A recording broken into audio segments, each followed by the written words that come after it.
everyone, welcome back to the Vast and Ominous Comic Vault. I'm Captain Logan. And I'm Eric. Today, you and I are going to chat once again about Ultimate Spider-Man. And which story arc are we doing this time? Silver Sable.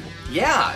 So this starts in the first annual. Yes, annual 1. Bringing in Kitty Pryde. We finally get to the Kitty Pryde Peter Parker. Did you know about the Kitty Pryde Peter Parker relationship? Once I started getting into it, I was like, I feel like I've heard about this, but I did not remember it until we got to this point. It's it was a big thing. Watch me go back to an earlier video and find out that we talked about it and you already told me about it. But I did not remember it going into this. And then it's numbers, what, in like 86 through 90. Is that what it is? Yep. I don't know how I remember that, but anyway.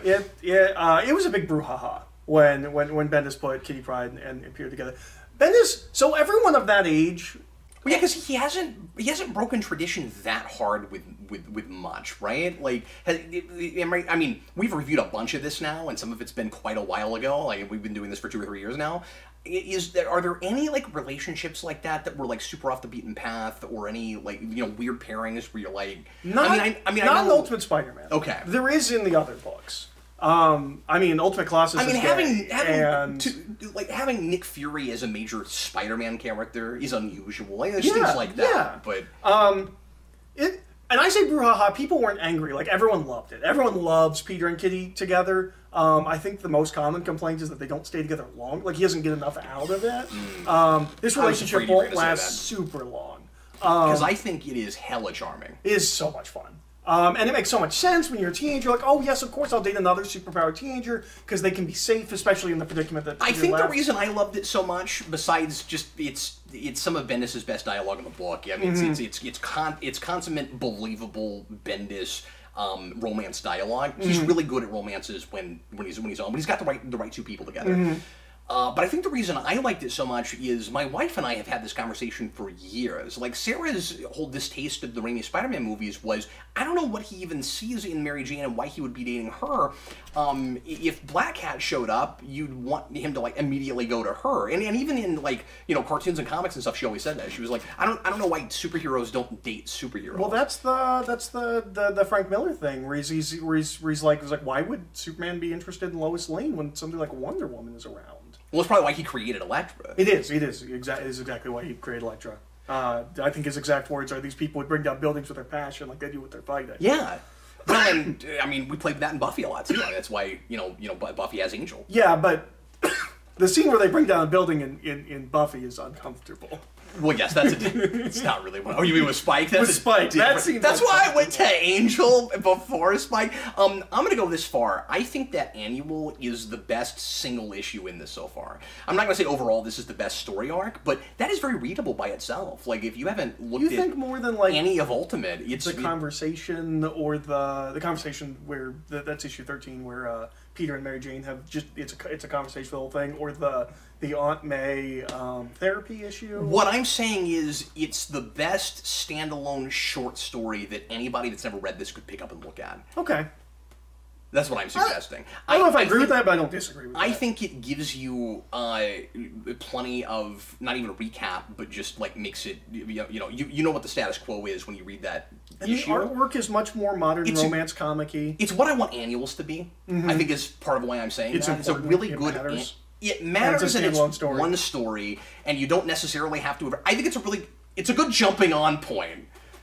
But anyway, I liked that a lot. I thought immediately they had chemistry together. Yeah. I bought her being the age that she is. But she's a different flavor of teenage girl than we've had Bendis write so far. Yeah, she doesn't sound like Mary Jane. No, not at all. And she doesn't sound like Gwen either. Like, you finally get a spunky character who doesn't have a tragic past. I mean, she's just kind of fun. She's like Tim Drake Robin or something, right? Where like, you know, she's got parents and they believe in her, and it's just refreshing to get a kid superhero that isn't like super angsty. Yeah, no, And I'm not saying that she's not flawed and she doesn't worry about stuff or whatever, but like she, so far anyway, she just hasn't had horrible tragedy. She has adjusted to like the insanity of the superhero life because she lives with the X-Men. And also, I like the idea, and who apparently cannot lock their doors. Yeah. I haven't read any of Ultimate X-Men, or at least this early stuff. I read some of the relaunch when Miles Morales came on, but Nick Spencer, I think, did that stuff. Yes, and it's good. But I don't know with Reverend Stryker. I don't know what we ultimately do with Kitty Pryde in these books. But I like that in this, she's like she doesn't think anything can hurt her, because she can go through anything and things phase through her. So she seems kind of careless. And I feel like the other shoe, if I was writing this, I would want the other shoe to drop on that at some point, where she's just not really worried about it. I said earlier, it's not, she worries about people, I guess, a little bit, but it's not like, but she's not afraid anything can happen to her because of what her power set is. If it were me, I would do something with that. And I also love, I just thought of this, that in wanting a stable relationship, maybe with someone that he's not worried about like hurting like he is with Mary Jane, because she has superpowers and she's also in the superhero life, he goes to someone else who's careless in a different way. When his problem with Mary Jane is that she's too careless. Yeah, well, I mean, in a lot of ways, she's just as careless, but she can take care of herself, or at least can convince him that she can take care of herself. Exactly, and I found myself not trusting that. I don't remember. You just haven't thought of what your weakness might be yet. She will pop in and out and will become a recurring... After Ultimatum, she kind of migrates over to Ultimate Spider-Man. Because there's not really an Ultimate X-Men book at that point. I was going to say, I thought she showed up in the Miles book some. I think she does. Or maybe he shows up in their book some. I can't remember. But I thought there was some... I thought she was a supporting character in some of those early Miles books. But it's been a long time. Well, and I didn't read all of Miles. I read to Divided We Stand. But if I'm right, this would have even been before that. So. Yeah. So possible. I think she might show up in that first arc when everyone's telling him it's in poor taste for him to be wearing that costume, but I could be wrong. Yeah. But I love putting him with a superhero like that, and I love that he's actually, getting a little bit of joy out of a relationship again, just because for me, the reader, I was getting a little bit sick of watching him kind of wallow in self-pity. We only do an arc of that. But it's constantly looming over him. Yeah. Bendis writes that as well as he can. It's just a status quo that I get bored with pretty quickly. So I'm just saying that, it's a taste thing for me. I'm excited, and I know the other shoe's going to drop at some point, but I get some relief getting to see him date for a while. Last volume was Black Cat. And, we kind of played with that, and then we threw it in his face a little bit. That made it worse for me, because he's not going to get with her, and that whole thing is weird anyway, and, yeah. But anyway. But then we get into the arc proper, which is Silver Sable. Yeah. If you asked me to, what I thought about, this arc prior to, rereading, just, what I thought, thinking back of it, I don't think anything about this arc. Yeah. I don't like it, I don't dislike it, it's there. I really enjoyed going back through it. I thought it was a really fun arc. Yeah, I like it. I think it's fine. That was my reaction. I think moving forward, it is not going to be the most memorable of the arcs. And I didn't remember it. There will be bits of it that just don't stick with me at all. If you have to do Silver Sable, this is a fun take on her. I don't care about that character, and he didn't make me care that much more about this character. I thought the 3-page backstory in the origin issue was fantastic. And is kind of her backstory. This is basically 616 Silver Sable. Her dad was a Nazi on her. It was just... I didn't know that. It was, if I remember correctly, it is... starts as Nazi hunter, migrates to bounty hunter, once we catch the Nazis. Because, obviously that book comes out in, the early 80s. We're closer to that war, and so, I think her dad might still be alive at that point. I don't remember. I don't care that much about Silver Sable, but, this is pretty close. This is... As far as the ultimate update of characters go, on that spectrum, this is in the closer to the 616. I liked getting that origin when we got it, because she seems a little incompetent.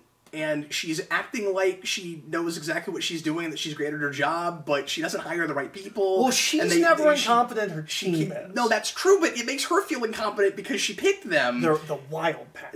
Yeah, and she had a series in the 90s called Silver Sable and the Wild Pack. Yeah, the Wild Pack is her team. That's one of the few things I know about Silver Sable. And she, I wasn't understanding her. I didn't know what her motivations were. I thought it was weird that she was getting these...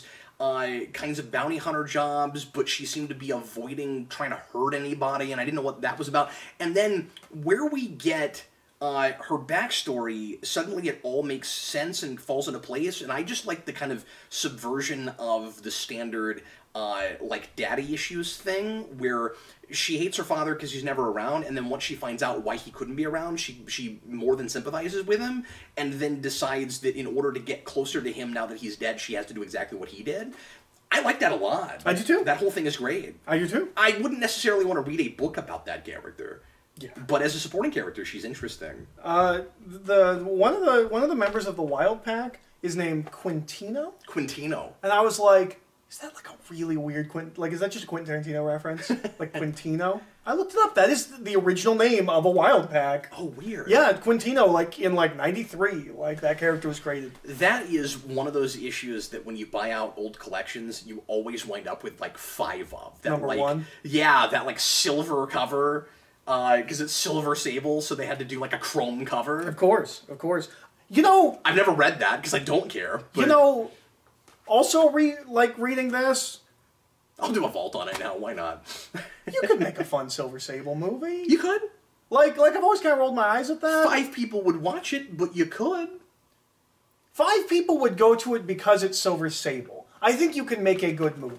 Does that make sense? You could, but could you market it? I think that's a hard thing to market. Yeah, you sell it like Fast and Furious, something like that, right? Okay. Like you just sell it as like a cool action. Just you don't sell it as like but it's not the like legendary comic book character. No, and we did that with Bloodshot, which was a mistake. But yes. like yes. I think it would be like Bloodshot, where it would be like, in theory, you could make. But you Bloodshot could make looks bad. No, I think you could make a good movie. Do you? Okay. I do. Well, and I don't disagree with that. I just don't know if you could market it in such a way where anybody would go. Because I think it's good. Any way you do it with a comic book character like that, even if you don't tell anybody, it's a, we're getting off the beaten path. Yeah. But even if you don't tell anybody, Sable. Eric, that it's a comic book character, isn't it going to look like poor man's Elektra, poor man's whoever? No, because you don't sell it superhero, right? Like you sell it. But even if you don't, I still think that would happen. First of all, you do it lower budget. You don't try and make it an epic. Well, that's what Bloodshot did. You sell it but Bloodshot was trying to be a big movie. It looked like with a small budget. Yeah, that's true. No, you sell it like Hitman's Bodyguard or and something I saw like that movie, and that's exactly what it was. You sell it like an action comedy, like kind of a that's what you do with it. Like you don't sell it as a comic book movie. It just also happens to take place in the same universe as Venom and Morbius. And you also don't want it to look like it was made in 2002, like yes. Bloodshot looked. Yes. Yeah. Yes. Well, and like Morbius doesn't look like a comic book movie. Morbius isn't selling to comic book fans, but it's also not selling to anybody else. Like, I don't know who wants to see that movie. Like, it's not showing enough for the comic book people. I just don't think it's showing enough for, like, normal audiences. Like, that might be a fine movie, but, like, that trailer is not a good trailer. Anyways, this Venom one had the same problem, though. Well, it had different problems, but it had a hard time. It was hard to tell who it was aimed at. Problems. They show too much or too little. They don't know what to do. Clearly, a new team doing those things. Yes. Anyway, we open with Damage Control, which is the Wrecking Crew. Yes. For some reason. Like, Damage Control is fine, but why is it the Wrecking Crew? Also, I'm not saying that this inspired anything, but isn't it just an interesting coincidence that now that I'm thinking about this, that in the same arc with Damage Control, you also at the end have the Vulture. Yeah, yeah. Who is Blackie Drago inexplicably. I've never understood that choice. Blackie Drago is the second Vulture. I didn't know who that was. He is the second Vulture. Vulture. Oh, this isn't Tombs. It's later. Have we not had a Vulture at all? No, we've not had a Vulture. Yeah. It's later and he's equipped by the Tinkerer. Yeah, well, hired by the Tinkerer. Yes. Like, not just equipped, but, like, that's the only reason he's there. He's just a hired gun. And this is... So this has payoff that I knew was somewhere, but couldn't remember what arc. I forgot that this arc was the arc that pays off all of the random fights in front of Roxxon. Yes. Which has and been... I think in another video you mentioned it. Yeah. That I didn't remember it came out in Silver Sable. I thought that was really clever. I did too. Where that CEO... It seemed like Bendis was planning something. Yes. And it's always impressive when that pays off because of all the things he clearly was planning that don't. But or things he wasn't planning to pay off. Yeah, you get the CEO of Roxxon, yeah, who assumes that Spider-Man cares about his company for some reason. Yes, because Spider-Man keeps solving all of his problems for him, and then it's a complete coincidence. And I buy the coincidence where Spider-Man's just swinging around, going, "There's some people in trouble. I'll go save them," and very often it ends up being in front of Roxxon. and he's actually helping the CEO out, who would have been ruined because there's this guy who's out for revenge who keeps attacking his company. And it turns out that all of those times that he saved somebody in front of Roxxon, it was all one conspiracy in the background. It was all one plan. Yep. Rhino, Vulture. It's the Rhino, who hilariously, after I'm saying that, retroactively, does not talk at all. Yes. I couldn't figure out if it was a guy in a rhino suit or if it was a cyborg. It's a guy in a rhino suit. Is it? Yes. Okay. Because we have seen him before. Oh, we have? He is in... I don't remember. There is a single issue early on where Spider-Man spends the entire issue trying to get out of school to get to the Rhino to stop him, and then when he shows up, Iron Man has already arrived and saved the day. Okay, I vaguely remember that, but I forgot it was the Rhino. It's the Rhino. Okay. It's the Rhino. And I think that armor, you can see his face. I think, regardless, it is an armored suit. Hey, Eric, what other obligatory villain that you know, if you know Marvel stuff, do we just shoehorn in here for a couple of pages and then don't really do much with? Who else? Omega Red. Oh, yes, Omega Red. Yes, of course. I told you Omega Red was going to be in this. Yeah. Who I always think is a bigger part of this arc because when I was getting the issues in subscription, I got the first 2 issues of this arc. Okay. But no more. Oh, so you figured Omega Red was like the big bad guy of the arc or something? Yeah, well, like I have read this whole arc, but like my stronger memories are the like second to last issue I got in that run of comics has Omega Red on the cover. Oh. Like Omega, like it's the hand. Oh, and see, it didn't even occur to me who that was supposed to be, because like when I saw that cover, not knowing what was coming, I was like, "Does Carnage have a tail?" And then I read the issue, and then it was Omega Red, but I never put together that was why. So I always think of this arc as like Omega Red. Like in the last video, I was like, "An Omega Red's here." I always just forget played as a joke. He's just there to go. I hate banter.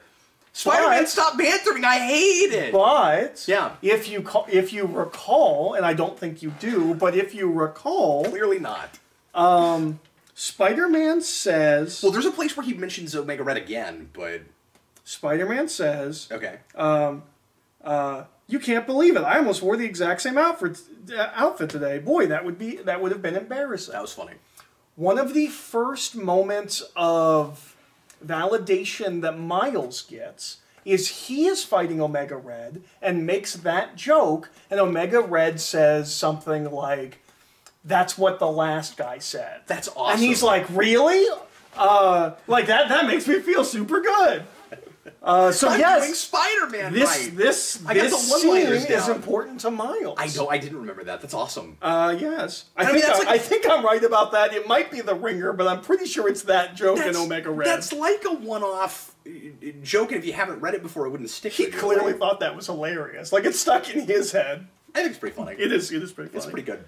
I think all the humor in this particular arc is on. Yeah, and some of it... Or was there something that I'm missing that you thought didn't work?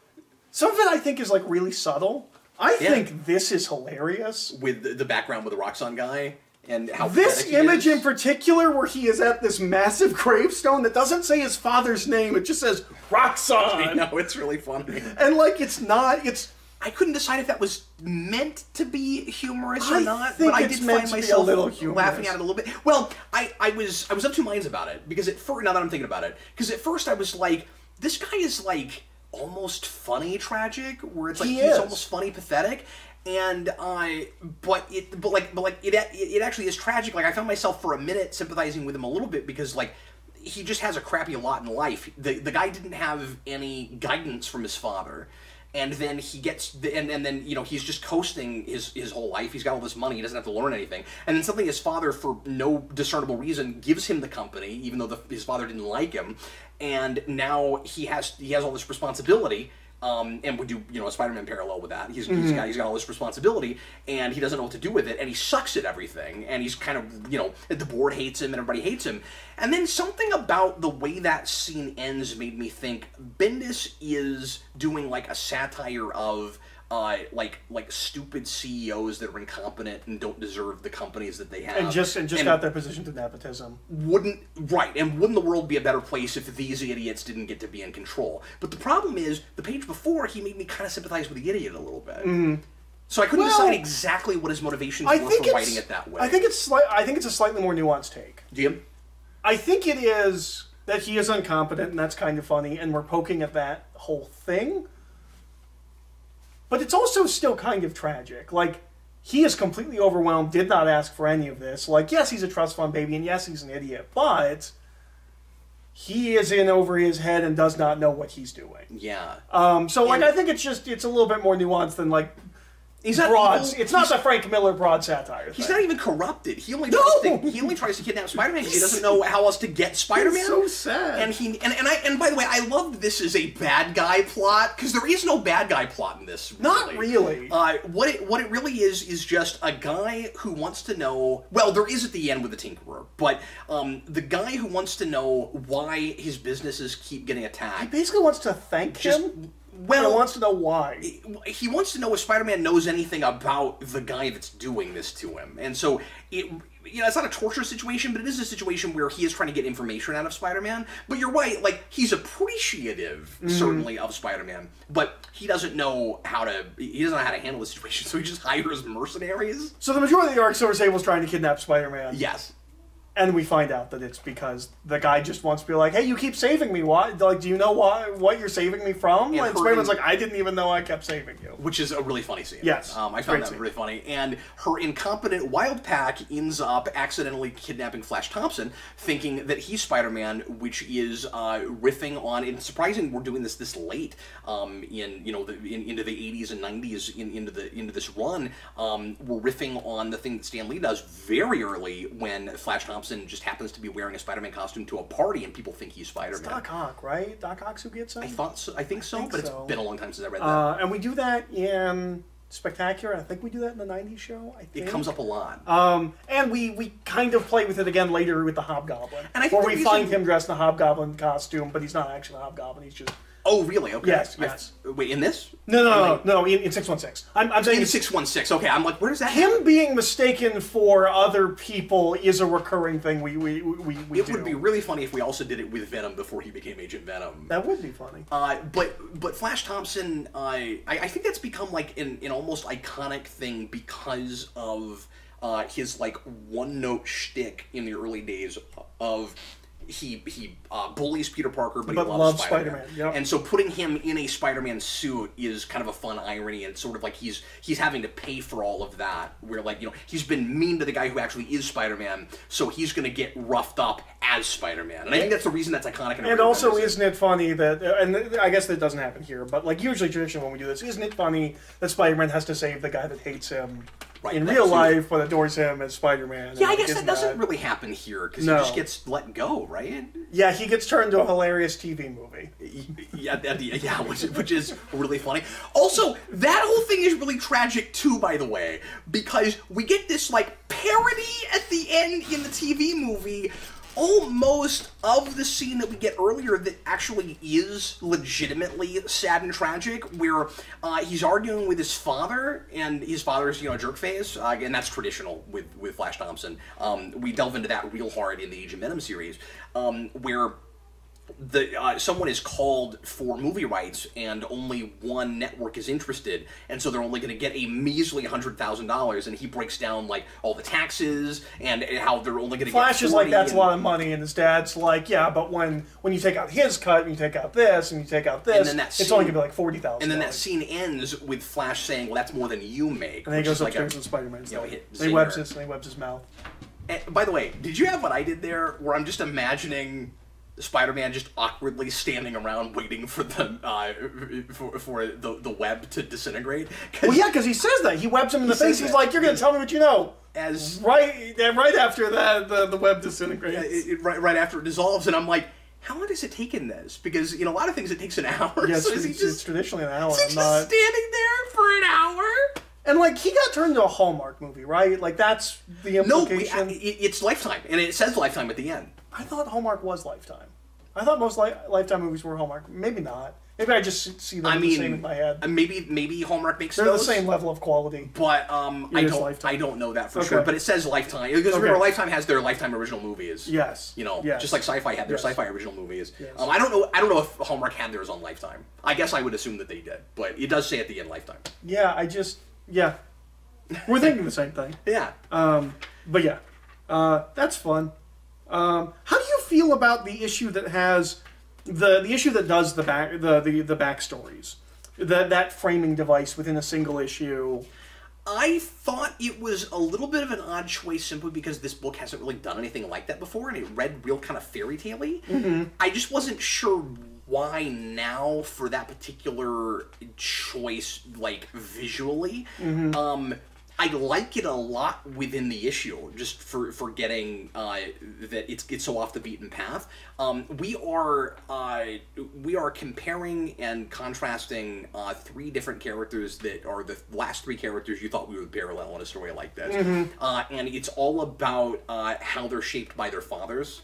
And it's all about their relationship with the notion of responsibility, of course. And at first, I was like, this seems really random and arbitrary that we're doing these origins for these three characters. And then the more I thought about it, I was like, oh, it's not arbitrary at all. Like, when you get to the end, it feels like, especially because it's one page and it's an origin we know already, you do it with Spider-Man. And I'm like, why do we do that? And then I'm thinking about it, and I'm like, oh, we're talking about how... And I think this arc is kind of about this. We're talking about the ways in which Peter Parker actually lucked out in life. Like, we think of Peter Parker as a character, you know, the Parker luck thing. Things worked out pretty well for him when you look at it through the lens of other people. Yes, exactly. I think that's kind of what this arc is about. Bendis likes to do things like this and experiment. He hasn't done it much in Ultimate Spider-Man. He likes to do this, but usually he does it as one and dones. Like, there will be an issue in Alias or like an issue in New Avengers where like he's doing something kind of experimental like this, but like he'll take a whole issue that's like a one and done.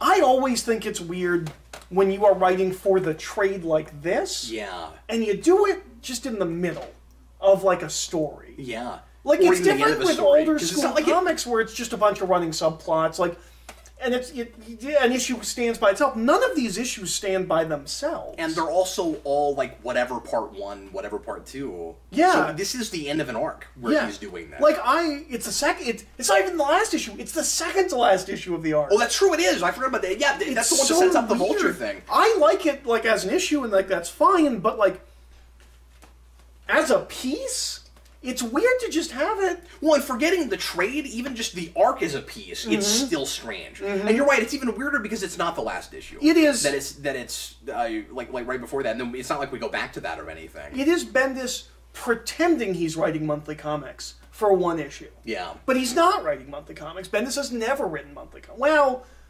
when he does Miles, he kind of does it, and then that gets into his meandery phase. Well, that's why I like that realize angle he so needs much. story Is I'm arcs. like, oh, Bendis actually does know how to do this. Like, he can write a story. He used to. Yeah. Yeah. I don't know when the last time I saw him do it was, but yes, he used to know how to do it. He used to be very good at these kinds of things. Well, as I always say, you're never the same person day to day. A guy named Bendis working at Marvel in the early 2000s was able to do this. Yeah, and wrote really good comics for like a decade. And then should have taken a break and focused on creator own work and come back, and he never did, and he continued to work for almost 20 years. And no comic book creator, no mainstream superhero comic book creator makes it for 20 years. And not only for 20 years, but most of the time writing at least two, if not more,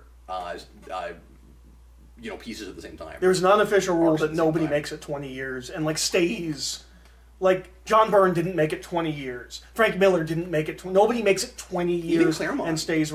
Claremont did not make it 20. And even then, even with his like 17-year run on the X-Men, which still isn't 20, people were dropping off. Yeah. Like it's interesting because people were buying it because of Jim Lee, and like that's because of the cartoon. Like a lot of people think of those like issues as like iconic and they sold well.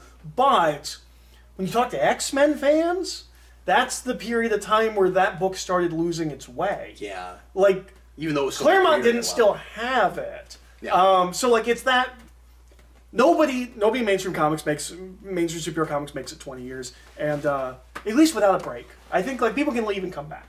And Bendis needed to do that. He didn't. So I have a couple of minor quibbles about this. Okay. One I'm on the fence about. I'm not even sure if it is a quibble, but I was curious to know what you think about it. And that is, we get to the end of an issue. You have a cliffhanger where Peter gets his bag checked.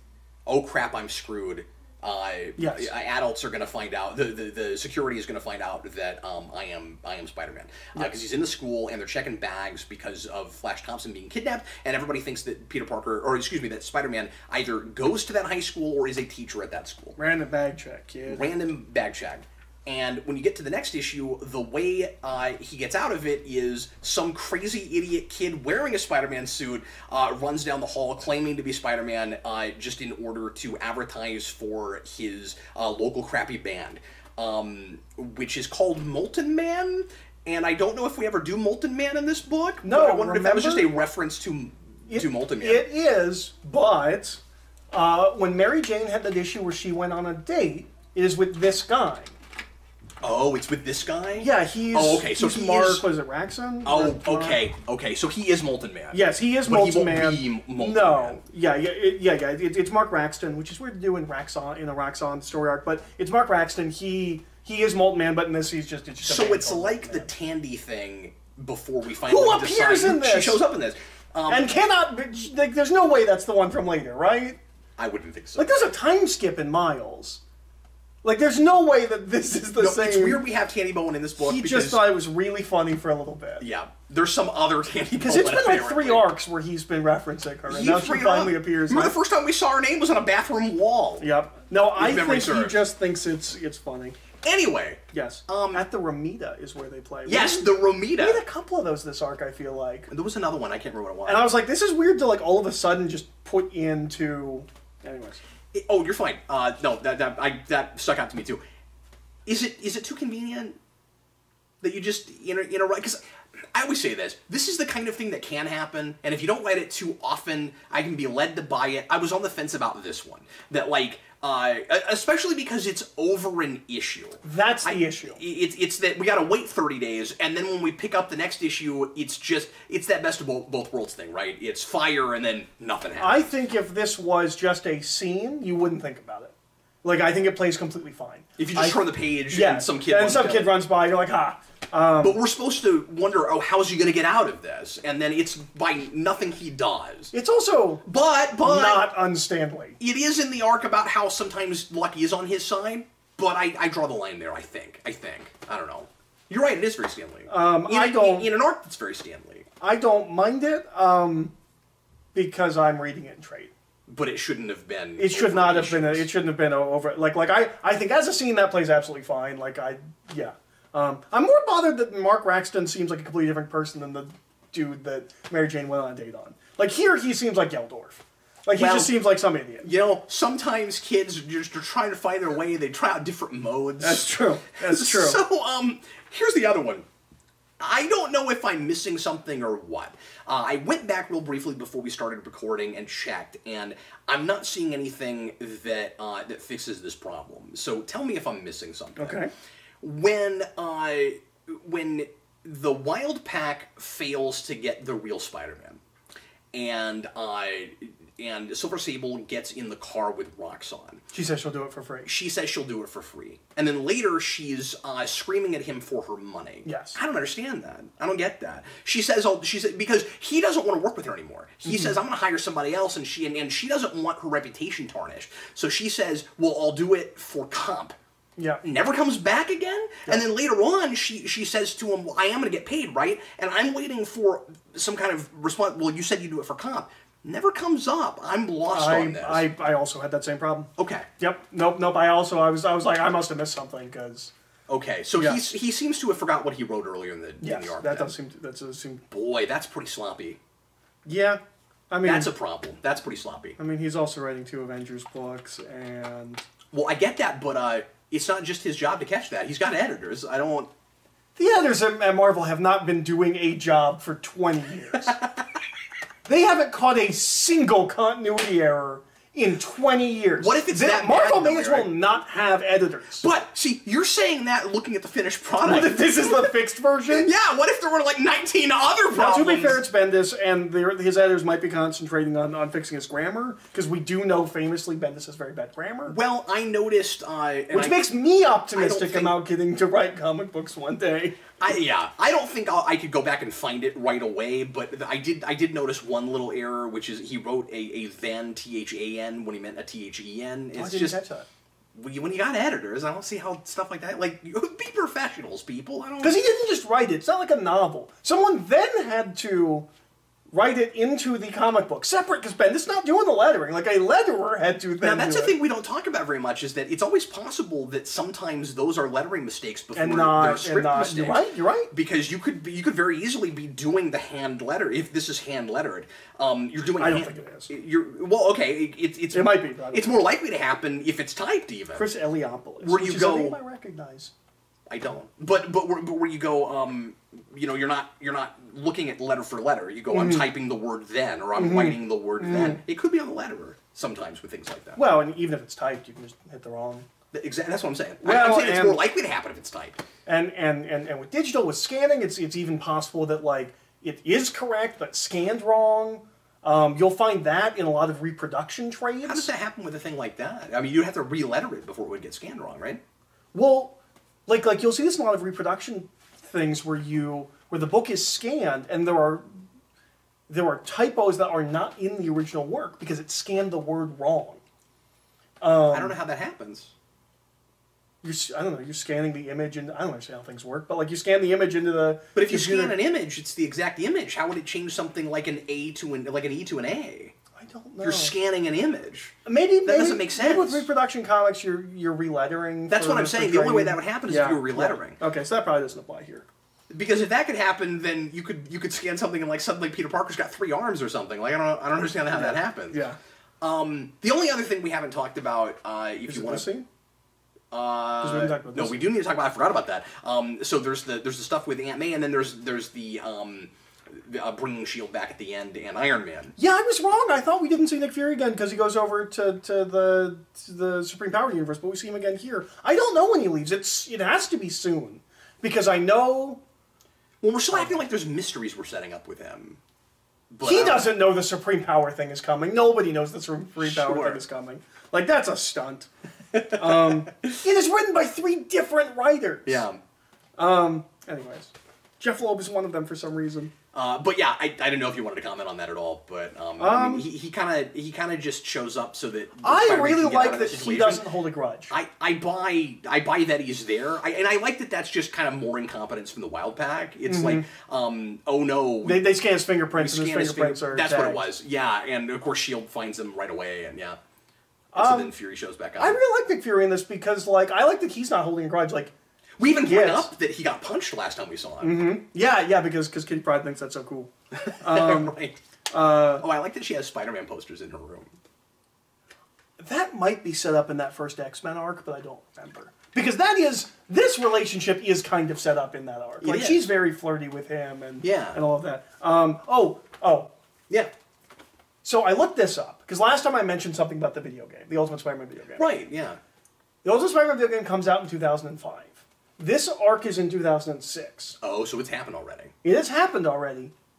Silver Sable is in that game and knows Peter Parker's identity. Oh. So, because I knew there was something with that, where I was like, I remember when that game came out, Because that's supposed to be canonical, initially. Yes. And it is canonical, kind of. Yeah, you've always said that. But you said, aren't there some things that you said from that game that he actually brings into the book later, and then that's part of why it's We will awkward? adapt the game into an arc. That's what it is. No, what's awkward is the game came out, he says it's canonical, but like we hadn't even been introduced to Silver Sable yet. Yeah. And she knows his identity. And then why would you then, after that, write this way? Well, and I mean, she does find out his identity in this, kind of. She sees what he looks like. Does that happen afterwards? I mean, does that game happen? Yes, the game happens later. Oh, that's okay. Yes, but it's weird because I looked up the arc that the game is based on the video game, and that's in like 09, I think. It's like 08, 09. It is 2 or 3 years after this. So he writes the game, says it's canon, and then 2 or 3 years later finally adapts it. Okay. So it is canon, kind of. I think technically the game is not canon. The arc that adapts it is the canon version of that. But like, that was real ambitious. Yeah. And makes it seem like he had plans and knew what he was doing. Like knew where he was going with certain things. Yeah, I may have to play through that at some point. But and then we should talk about the MA scene. Yeah. I really like this scene. I really like that Peter's clearly about to tell her, and then it's Spider-Man's awful. I hate Spider-Man, which is a real classic Spider-Man conundrum, and continues.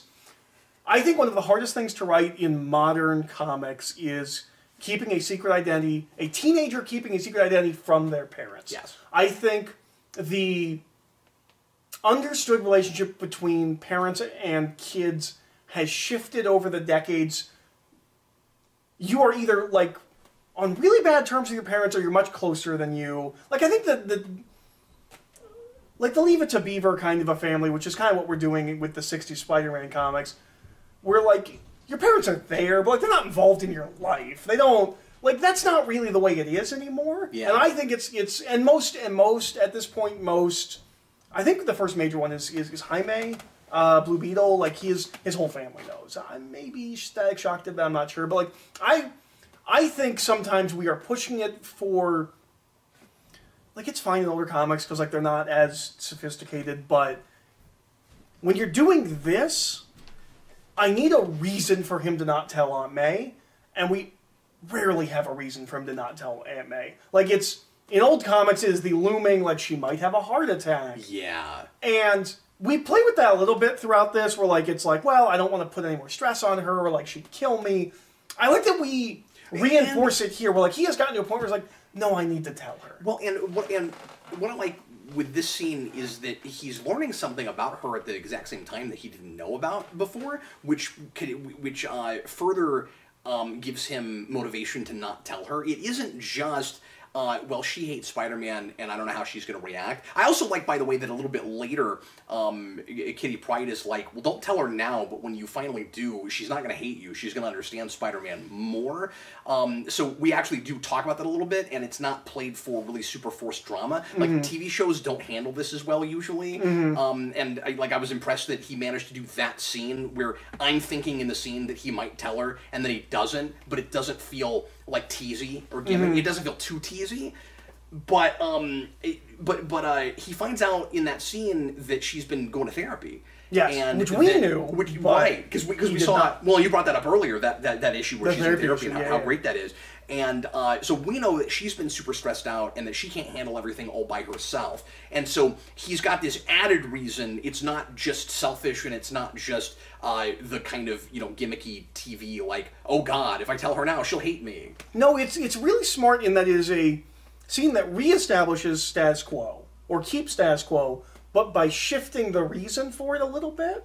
Because we get to a point where Peter has no reason not to tell Aunt May. He's going to tell Aunt May. Yeah. And then he learns these things about Aunt May, and so we have to stay in the Aunt May doesn't know Peter Parker's Spider-Man status quo. Like, I think that's really good writing in that it's not... It's not the same thing. And we could have just ignored it completely, and that would have been a mistake.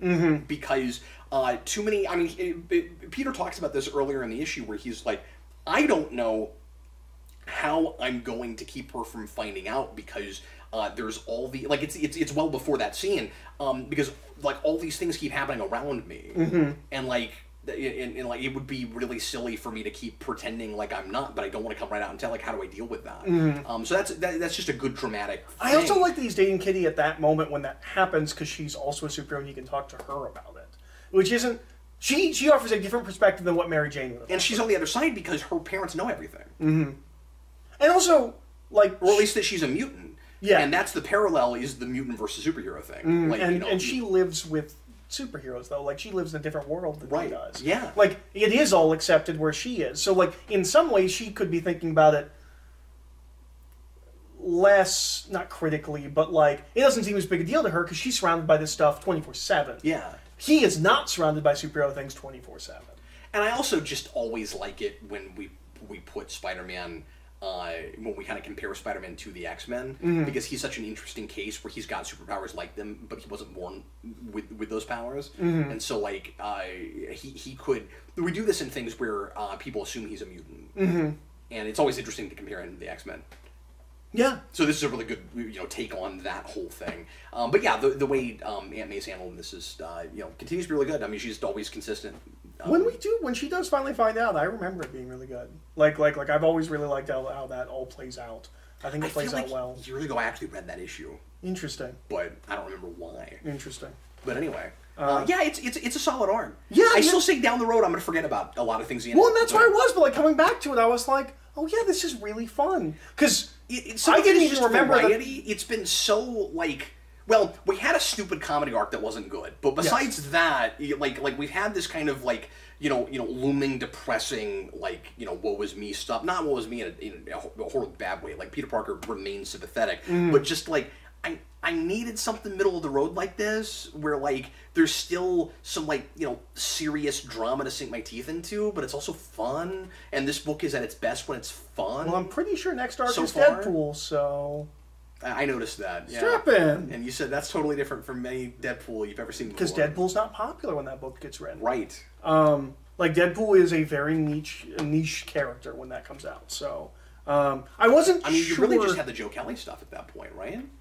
Or was I'm sure there's somebody else on the run at that point, or on the book at that point. But I think when that happens, we are at the beginning of Deadpool Cable, which is kind of when he really starts hitting big, is during that run. But then obviously he doesn't. Who was writing that? That was Fabian Nicieza. Oh, okay. Okay. But it was still a smaller book where like people that like Deadpool liked that book, and I read some of it. It's good.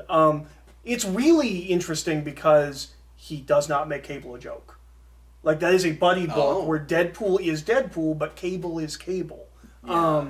And that book's good and then kind of loses its way after Messiah Complex because Cable leaves. And it's just a Deadpool book called Deadpool and Cable. And Deadpool hits really big around the Daniel Way stuff, but, like, it's building at this point. Like, Deadpool has a existing fan base, but he's not what he is now, or even what he would be when Daniel Way does the run coming out of Secret Invasion. So Deadpool's not there yet, so you can totally get why at this point in time Bendis would be like, well, I can do whatever I want with Deadpool. Like, nobody's going to care. Yeah. And he has brought it up in Word Balloon podcasts that,